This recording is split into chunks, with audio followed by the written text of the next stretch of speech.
सुप्रभात। आज हम कक्षा 10 इंग्लिश मीडियम का चतुर्थ पाठ लेकर आपके समक्ष प्रस्तुत हैं, जिसका नाम है मेरी जीवन रेखा।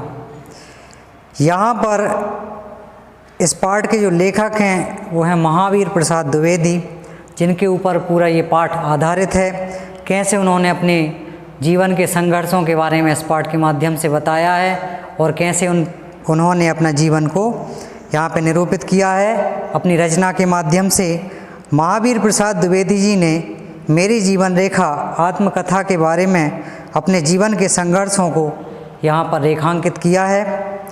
जीवन यात्रा में आने वाली अनेक प्रकार की कठिनाइयों को यहाँ पर चित्रित किया है। परिस्थितियों के मध्य उन्होंने स्वाभिमान पूर्वक कैसे अपने को आगे बढ़ाया और आगे बढ़ने की राह निकाली।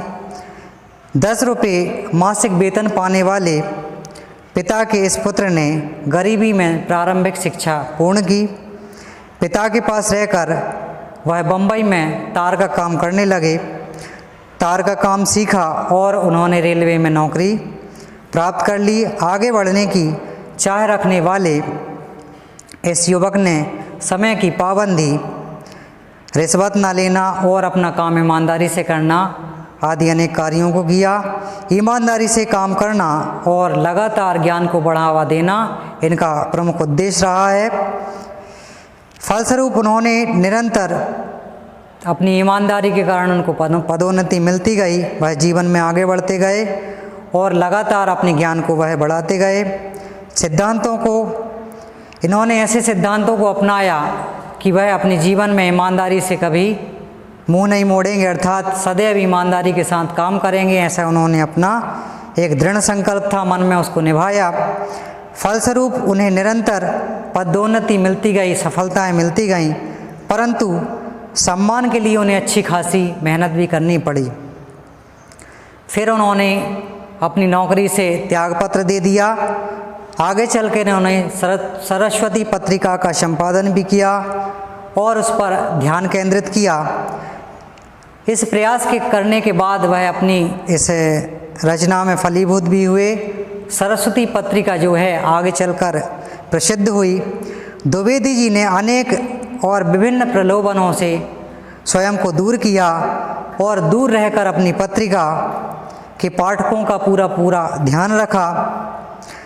अब हम उनके जीवन परिचय पर थोड़ा सा प्रकाश डालते हैं। तो महावीर प्रसाद द्विवेदी का जन्म सन 1864 में उत्तर प्रदेश के रायबरेली के दौलतपुर नामक एक गांव में हुआ था। उनके पिता श्री राम सहाय द्विवेदी जी सेना में थे। उनकी आर्थिक स्थिति ठीक नहीं थी, परंतु वह शिक्षा से निरंतर जुड़े रहे और शिक्षा का जो क्रम था उनका सुचारू ना रह सका। आपने स्वाध्याय से ही मतलब स्वयं से ही उन्होंने शिक्षा प्राप्त की और धीरे धीरे घर पर रहकर ही वह अपनी शिक्षा को आगे बढ़ाते रहे। हिंदी, अंग्रेजी, मराठी, संस्कृत, बांग्ला आदि अनेक भाषाओं के वह जानकार थे। उन्हें अनेक भाषाओं का ज्ञान भी था। प्रारंभ में रेलवे में नौकरी की, फिर सरस्वती पत्रिका का उन्होंने संपादन भी किया और वह परिमार्जन के कार्य को आगे बढ़ाते रहे। काशी नागरी प्रचारणी सभा ने आपको आचार्य की पदवी दी और हिंदी साहित्य सम्मेलन जो प्रयाग में हुआ था, प्रयाग ने आपको साहित्य वाचस्पति की एक उपाधि रहती है, वो आपको उपाधि प्रदान की, उससे विभूषित किया। 21 दिसंबर सन 1938 को आपका देहांत हो गया। यदि हम उनके साहित्य सेवा की बात करें तो हिंदी गद्य के विकास में महावीर प्रसाद द्विवेदी का जो जीवन है वह उल्लेखनीय है और उनका योगदान जो है वह अद्वितीय है। उनके समान कोई दूसरा ऐसा कार्य नहीं कर सकता। आपने स्वयं लिखने के साथ लेखकों को भी चेताया, मतलब स्वयं तो लेखन का कार्य करते ही थे, साथ साथ अन्य लेखकों के लिए एक प्रेरणा स्रोत भी बनकर उभरे और लेखकों में चेतना भी जागृत की। द्विवेदी जी ने भाषा संस्कार का महत्वपूर्ण कार्य भी किया। उनके द्वारा संपादित जो थी सरस्वती पत्रिका वास्तव में इस युग की साहित्यिक चेतना का एक प्रतीक भी बन गई थी। मतलब सरस्वती पत्रिका जो थी वह आगे चल के बहुत प्रसिद्ध हुई। यदि हम इनकी रचनाओं के बारे में देखें तो द्विवेदी जी के निबंध सरस्वती तथा अन्य पत्र पत्रिकाओं के माध्यम से और निबंध संग्रहों के माध्यम से प्रकाशित होते रहे। मतलब वह हमें नित नए निबंध और पत्रिकाएं हमें और हमारे समाज को देते रहे।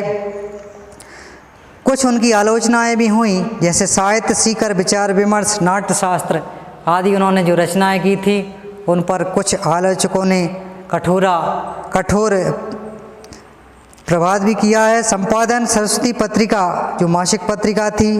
अब कविता संग्रह की बात करें तो सुमन, काव्य, मंजूषा, कविता कलाप आदि उनकी प्रमुख रचनाएं भी रही हैं।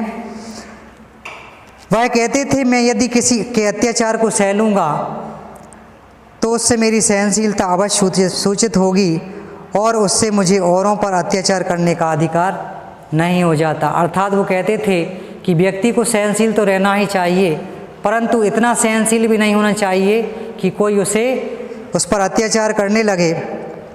अर्थात अपने अपनी बात को समाज में मुखर होकर, स्पष्ट होकर उसको कहना चाहिए।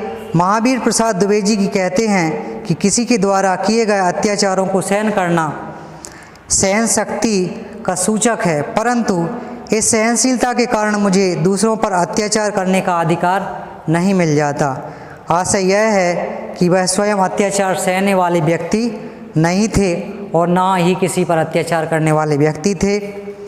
वह कहते थे, हमें अत्याचार से बचना चाहिए और हमें सहनशीलता एक हद तक ही, एक सीमित में ही करना चाहिए। वह कहते थे कि शिक्षा के प्रति मेरा लगाव है और इस लगाव का कारण मुझे पता नहीं। पिताजी या दादाजी के कारण अथवा मेरे पूर्व जन्म के कारण ही मुझे यह शिक्षा प्राप्त हुई है और जन्मों के कार्यों के फलस्वरूप मेरी रुचि शिक्षा के प्रति थी। वह ऐसा बोलते थे। बचपन से ही मुझे तुलसीदास जी की श्रेष्ठ रचना जैसे रामचरितमानस और ब्रजवासीदास की रचना जो थी ब्रजविलास से उन्हें अत्यंत प्रेम था। काव्य प्रेम के कारण मुझे सैकड़ों कवित्व याद हो गए। वह कहते थे कि तुलसीदास जी के द्वारा जो रचनाएं थी रामचरितमानस, उसके द्वारा और मेरे दादाजी के कारण मुझे कुछ कवित्व याद हो गए। उन्हीं कवित्व को प्रेरणा स्रोत मानते हुए मैंने अनेक रचनाएं की। वह कहते थे, मैंने सोचा अव्यवस्थित चित्त मनुष्य की सफलता में सदा संदेह करता है। मतलब व्यक्ति जो रहता है, यदि वह अव्यवस्थित रहता है तो मनुष्य को सफलता होने में थोड़ा सा संदेह होता है, सफलता मिलने में उसे संदेह रहता है। क्यों ना मैं अंगीकृत कार्य में ही अपनी सारी शक्ति लगा दूं, अर्थात मैं दृढ़ संकल्प होकर अपनी रचनाओं को लिखूं, ऐसा वह कहते थे। प्रयत्न और परिश्रम की बड़ी महिमा है, क्योंकि व्यक्ति प्रयत्न और परिश्रम निरंतर करता है तो उसे सफलता निश्चित ही मिलती है। अतएव सब तज हरि भज की मसल को चरितार्थ करते हुए उन्होंने इंडियन प्रेस का जो कार्य था, पत्रकारिता का जो कार्य था, उस काम में वह लग गए और अपनी शक्ति और सामर्थ्य के अनुसार अपनी रचनाएं उन्होंने लिखी। अब आगे क्या होता है, रेलवे की नौकरी छूटने पर द्विवेदी जी द्वंद्व में पड़ गए। मतलब वह द्वंद्व में जीवन व्यतीत करने लगे कि इस कार्य को करूं अथवा नहीं करूं, जीविका के लिए क्या किया जाए। वह आर्थिक स्थिति से जूझने लगे और सोच विचार करने के बाद वे इस निष्कर्ष पर पहुँचे कि मन चिंतित और अवस्थित रहते हुए किसी काम में सफल होना संभव नहीं है। मतलब जब तक हमारा मन अव्यवस्थित रहेगा और चिंतित रहेगा तो हम किसी भी कार्य में सफल नहीं हो सकते, ऐसा वह सोचते थे। इसलिए उन्होंने सरस्वती पत्रिका जो थी उसके संपादन के कार्य को स्वीकार कर लिया और उसी कार्य में पूरी तरह वह लग जाते हैं। उन्होंने प्रयत्न किया और परिश्रम किया और इसका उन्हें अच्छा परिणाम भी मिला। आगे चल के सरस्वती पत्रिका जो थी वह प्रसिद्धि भी हुई। वह कहते थे, सब तज हरि भज का अनुसरण करते हुए सभी विकल्पों को त्याग कर किसी भी कार्य में दृढ़ संकल्प होकर हमें मन लगाकर कार्य करना चाहिए और परिश्रम के द्वारा अपना जीवन सफल बनाना चाहिए। इंडियन प्रेस द्वारा दिए गए सरस्वती के संपादन में भी अपनी पूरी क्षमता से जुट जाते हैं और उसको पूर्ण करके ही मानते हैं। उनको जीवन में कई प्रकार के प्रलोभन भी मिले, जैसे कि वह कहते थे, प्रलोभन पर मैं बहरा और गूंगा बन जाता और सरस्वती में वही मसाले जाने देता जिनसे मैं पाठकों को लाभ समझता।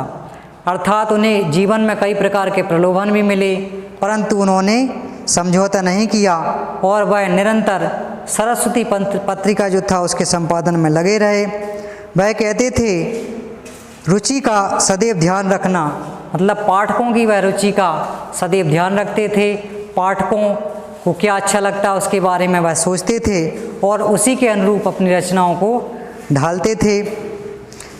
वह कहते थे मेरे किसी काम से उनको शतपथ से विचलित होने का साधन ना प्राप्त हो।